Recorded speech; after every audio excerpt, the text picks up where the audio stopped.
പാലക്കാടിൻ്റെ അമ്മയാണ് സഹോദരിയാണ് എന്നൊക്കെ ജനങ്ങളുടെ മുമ്പിൽ പ്രസൻറ്റ് ചെയ്യുക.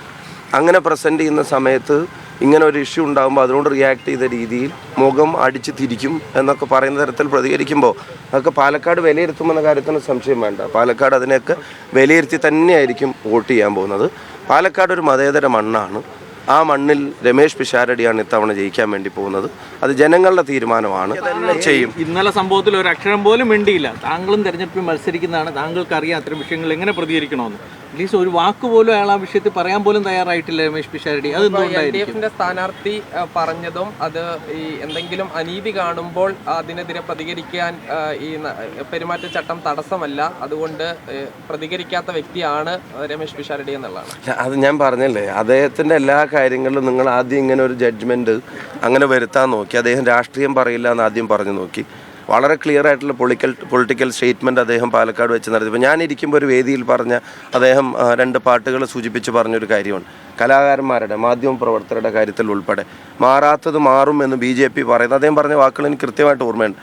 മാറാത്തത് മാറും എന്ന് BJP പറഞ്ഞത് ഇവിടെ കൽപ്പാത്തിയിലും ചക്കാന്തറപ്പള്ളിയിലും തിരുവത്തുപള്ളി നേർച്ചയ്ക്കൊക്കെ ഒരുമിച്ച് കൂടുന്ന ജനതയെ കമ്പാർട്ട്മെൻറ്റുകളാക്കി മാറ്റാൻ ആഗ്രഹിക്കുന്ന BJP ആ മാറ്റം പാലക്കാടിന് വേണ്ട എന്ന് പറയുന്നത്. രാജ്യത്തും സംസ്ഥാനത്തും ജീവിക്കുന്ന മുനിസിപ്പാലിറ്റിയിൽ പോലും കോൺഗ്രസിന് അധികാരമില്ലാത്തൊരു സമയത്ത് വർഗീയതക്കും വിഭാഗീയതക്കും എതിരായിട്ട് രാഹുൽ ഗാന്ധി നടത്തിയ യാത്രയിൽ അതിനൊപ്പം അണിചേർന്ന് കോൺഗ്രസ് രാജ്യത്ത് നിലനിൽക്കണമെന്ന് പറയുന്ന പൊളിറ്റിക്കൽ സ്റ്റേറ്റ്മെൻറ്റ് പാലക്കാടിൻ്റെ വികസനത്തെ സംബന്ധിച്ച് വർഗീയതയ്ക്കെതിരായി വിദ്വേഷത്തിനെതിരായി നല്ല നിലപാടുള്ള ആൾ തന്നെയാണ് ശ്രീ രമേശ് പിഷാരടി.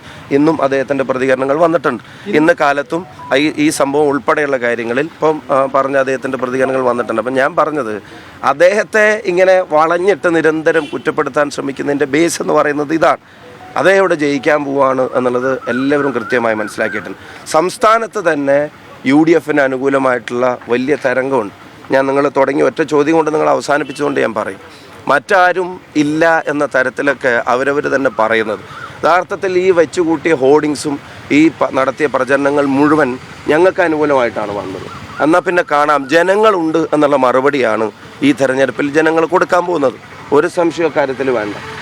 ഈ വീഡിയോയുടെ കാര്യങ്ങളൊക്കെ സ്വിച്ച് ചെയ്യുമ്പോഴേ ഈ കേസുമായി മുന്നോട്ട് പോകുക, അതായത് തെരഞ്ഞെടുപ്പ് കേസുമായി മുന്നോട്ട് പോകുക, അവരെ അയോഗ്യയാക്കണം എന്നുള്ള രീതിയിൽ തന്നെ പോകുക.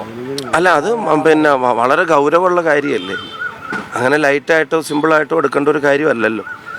അത് ഗുരുതരമായിട്ടുള്ള കാര്യമല്ല. അത് ശരിക്കും പാലക്കാടിനോടൊരു അവഹേളനം കൂടിയാണല്ലോ. ഈ ദൃശ്യം പകർത്തിയവരുടെ മുഖം അടിച്ചു പൊളിക്കുമെന്നൊക്കെയാണ് ഇന്നലെ ശോഭാ സുരേന്ദ്രൻ പറഞ്ഞത്. ഞാൻ ഇന്നലെ അതിനകത്തൊരു മാധ്യമം ചോദിച്ചപ്പോൾ ഞാൻ പറഞ്ഞായിരുന്നു, പാലക്കാടിൻ്റെ അമ്മയാണ് സഹോദരിയാണ് എന്നൊക്കെ ജനങ്ങളുടെ മുമ്പിൽ പ്രസൻറ്റ് ചെയ്യുക. അങ്ങനെ പ്രസൻറ്റ് ചെയ്യുന്ന സമയത്ത് ഇങ്ങനെ ഒരു ഇഷ്യൂ ഉണ്ടാകുമ്പോൾ അതിനോട് റിയാക്ട് ചെയ്ത രീതിയിൽ മുഖം അടിച്ച് തിരിക്കും എന്നൊക്കെ പറയുന്ന തരത്തിൽ പ്രതികരിക്കുമ്പോൾ അതൊക്കെ പാലക്കാട് വിലയിരുത്തുമെന്ന കാര്യത്തിന് സംശയം വേണ്ട. പാലക്കാട് അതിനെയൊക്കെ വിലയിരുത്തി തന്നെയായിരിക്കും വോട്ട് ചെയ്യാൻ പോകുന്നത്. പാലക്കാട് ഒരു മതേതര മണ്ണാണ്. ആ മണ്ണിൽ രമേശ് പിഷാരടിയാണ് ഇത്തവണ ജയിക്കാൻ വേണ്ടി പോകുന്നത്. അത് ജനങ്ങളുടെ തീരുമാനമാണ്. കേരളത്തെ നമ്മൾ ഈ ഭരണത്തിൽ നിന്ന് വീണ്ടെടുക്കാൻ പോവാണ്.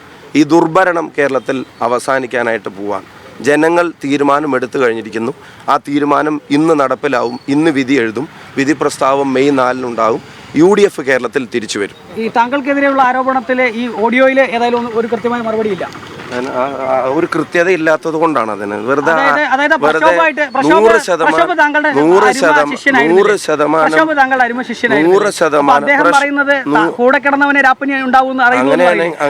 അങ്ങനെയാണെങ്കിൽ ബ്രിജ്ഭൂഷൺ ചെയ്തതിന് നരേന്ദ്രമോദിയോട് ചോദിക്കേണ്ടി വരുമല്ലോ കാര്യങ്ങൾ. ഇന്ത്യയുടെ പ്രധാന മറുപടി വളരെ കൃത്യമായിട്ട് പറഞ്ഞല്ലോ. പെൺകുട്ടിയോടാണ് നിരന്തരം പറയുന്നത്. അല്ല, വളരെ കൃത്യമായിട്ട് പിന്നെ ഞാൻ പറഞ്ഞു എന്റെ പേര് പറഞ്ഞ് പീഡിപ്പിക്കുക. എന്താ ചേട്ടാ, കുറച്ച് നിലവാരത്തിൽ